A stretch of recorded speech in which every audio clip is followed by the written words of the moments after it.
Olá, crianças! Tudo bem? Vamos dar início à nossa aula de História. Vamos trabalhar das páginas 20 a 23. Vamos começar pela página 20, o processo de sedentarização. Os estudos dos vestígios deixados pelos primeiros grupos humanos indicam que esses grupos eram nômades. No período paleolítico, o nomadismo era uma condição essencial para a sobrevivência, já que as populações precisavam buscar alimentos onde eles eram mais abundantes, pois a agricultura e a pecuária ainda não haviam sido desenvolvidas. A caça, a pesca e a coleta eram formas que esses grupos utilizavam para se alimentar. Por isso, esses primeiros grupos humanos são chamados de caçadores-coletores. Raízes, frutas e vegetais eram coletados da natureza de maneira aleatória. As pinturas rupestres mostram aspectos desse modo de vida. Temos uma importante pintura rupestre aqui no nosso livro da página 20. Vamos dar uma olhada? É uma pintura rupestre representando uma cena de caça. Montes Tadrate a Cacos, na Líbia, foto de 2016.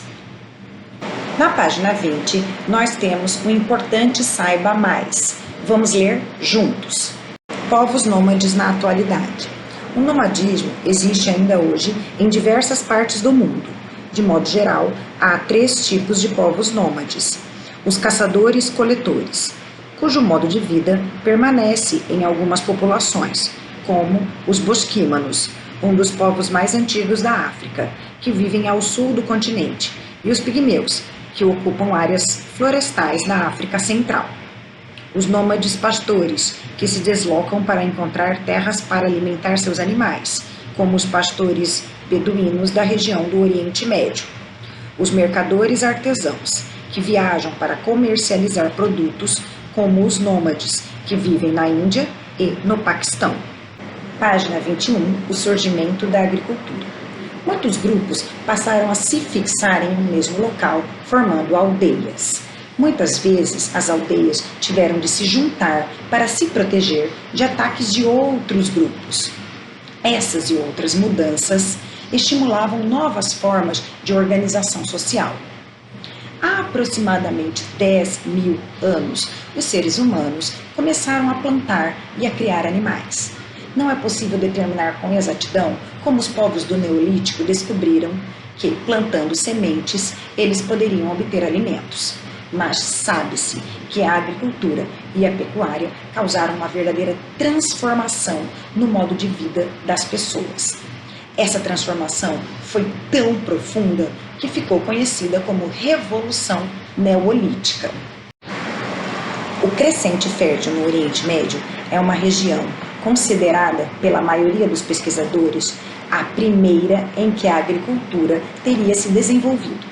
Suas terras, bastante férteis, são banhadas pelos rios Eufrates, Tigre, Jordão e Nilo, cujas águas são essenciais para irrigar o solo.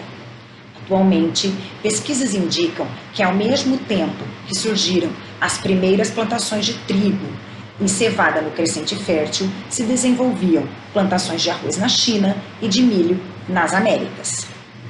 Temos uma importante imagem aqui na nossa página 21, vamos visualizá-la com atenção.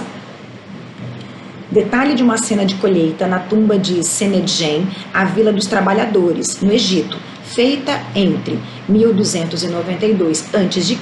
e 1187 a.C.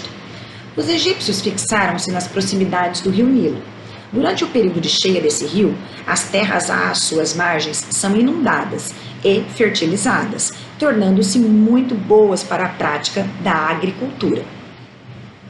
Sedentarização, página 22. Além de facilitar o acesso aos alimentos, o desenvolvimento da agricultura e da pecuária foi responsável por muitas outras alterações no modo de vida dos seres humanos. Uma dessas alterações foi a fixação de grupos nômades em locais com boas condições de plantio e de criação de animais. Com um lugar fixo para ficar, houve um aumento da densidade demográfica, o que exigiu que essas populações organizassem sua produção e suas relações sociais.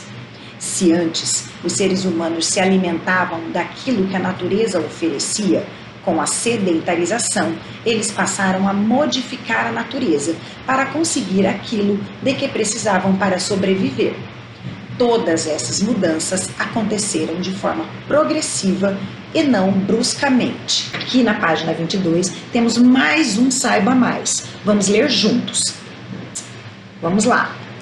Os sambaquis são grandes depósitos de conchas e restos de animais marinhos feitos por povos que habitavam o litoral do atual território brasileiro.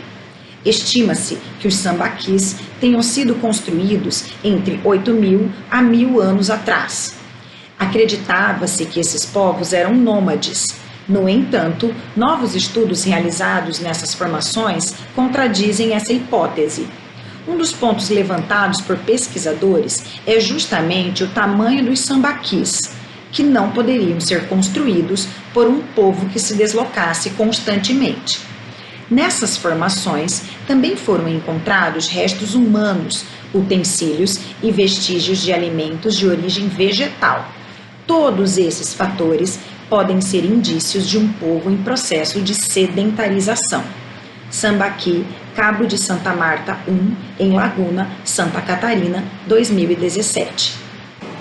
Na página 23, nós temos 3 atividades. A primeira delas, você deverá definir os conceitos de nomadismo e sedentarização. Crianças, nós já falamos sobre nomadismo e sobre sedentarização. Nomadismo, deslocamento constante em busca de alimentos e abrigos, sem estabelecer um local fixo para morar.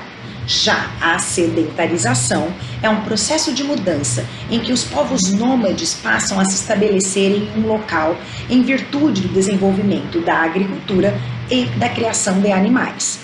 A atividade de número 2, você deverá elaborar frases utilizando as palavras a seguir: caçadores-coletores, nômades, paleolítico, alimentos, sedentarização, neolítico, agricultura e criação de animais. A atividade de número 3, você vai explicar o que é o crescente fértil. Falamos agora há pouco sobre o crescente fértil. O crescente fértil corresponde à região banhada pelos rios Tigre, Nilo, Eufrates e Jordão. Suas terras são bastante férteis em razão das cheias desses rios, o que favoreceu o desenvolvimento da agricultura e o processo de sedentarização de grupos humanos no período neolítico. É isso aí, crianças, vocês têm muito trabalho pela frente. Ficamos por aqui, nos vemos na nossa próxima aula de história. Até lá, tchau, tchau!